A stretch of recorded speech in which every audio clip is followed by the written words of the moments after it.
What's up, guys? This is your boy Traynard, and it is Saturday, and it is the morning of the royal wedding.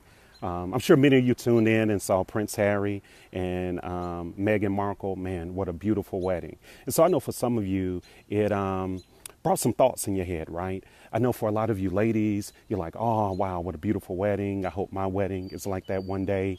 Some of you, kind of had a bittersweet sweet moment. Some of you are like, wow, will I ever experience that?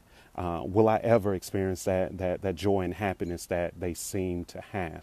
But ladies, understand that as brothers too, some of us look at that as well. Now you got two sides to it. Some of us like, oh, they doing the wedding thing. Shit, I ain't doing that shit again. But some of us are like, wow, you know what? I want that as well. So I know me personally, I saw that, right? And I was happy for them. And me, I want that happily ever after as well. I don't know if some of you have felt like I felt before. You know how they say that my whole thing is, well, dang, get out of the hospital. But it also, I don't know, it stirred up a number of thoughts for me. It made me think about, some past relationships that have failed. Made me think about some very bad choices, that I've made. Made me think about, situations that I've been in that I tried to make work and was a lot of reflection. So let's talk about this. We always want that happily ever after. But not realizing that, that wedding, that all the pomp and circumstance, that is the beginning. So you think you're putting in the real work when you're planning for the wedding? Actually, the real work happens when all of that is over, when all the newness goes away, when real life stuff begins to happen, the kids, finances, outside friends, the whole nine. So that's when the real work happens. So let's talk about real work. Let's talk about relationships. Let's talk about marriages. As I mentioned to you guys, I'm not clinically trained. Okay, I'm just real. I've loved, I've lost, I've lived, but I've talked to a lot of people, been to a number of therapists who have really just given me a lot of great information and a lot of tools to be successful in relationships. And so what I do is I take those and I share them with you. So begin with. For me personally, just some transparency, that has been my biggest downfall. I've chosen wrong. I am the typical man who I'm very visual.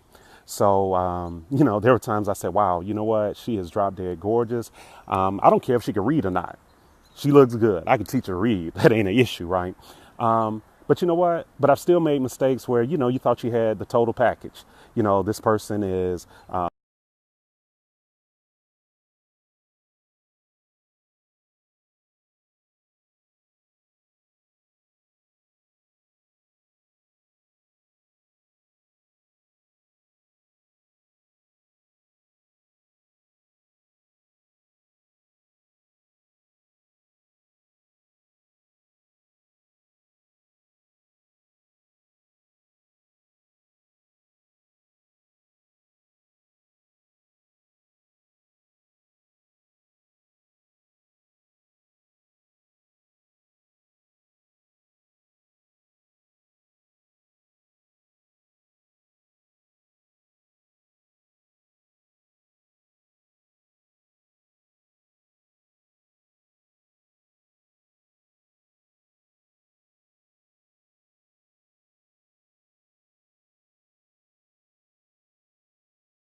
Roll your sleeves up and make it work, because every day is not going to be sunny. When you're married, divorce should not be an option. A lot of people put that on the table. Well, you know what? If this don't work, then I'm out. I'm divorcing. That used to be me, because my thing is, I'd be like, look, if not you, somebody else, right? I'm not dealing with this. But what you find yourself doing is going from relationship to relationship and not fixing the problem. And those problems continue to follow you, right? Why? Because the problem is you in some sense. So you have to put yourself in a position where you make a commitment. Divorce is not an option. And then work it out. For me, in my last situation, I really tried to have that attitude. You know what? I'm just going to stick and I'm going to stay. Can stay as much as I wanted to give that person a second opportunity. And I did. They blew it. Right? And I'm like, damn, you know what? Not everybody deserves a second chance. When God reveals things to you, then you got to thank him for that revelation and you got to keep it moving. You got to say, you know what? Thank you, Lord, for showing me this at this time before it was too late. So when we look at the royal wedding and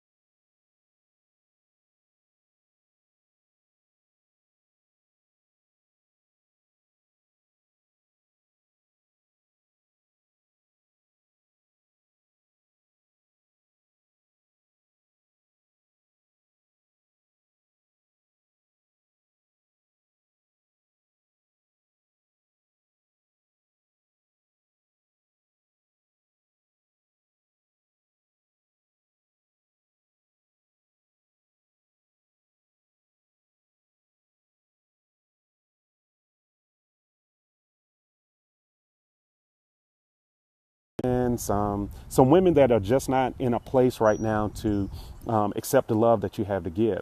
Because I do feel that there are women who really want to be loved. There are men who want to be loved, but have never been with someone who can relationships. So choose right.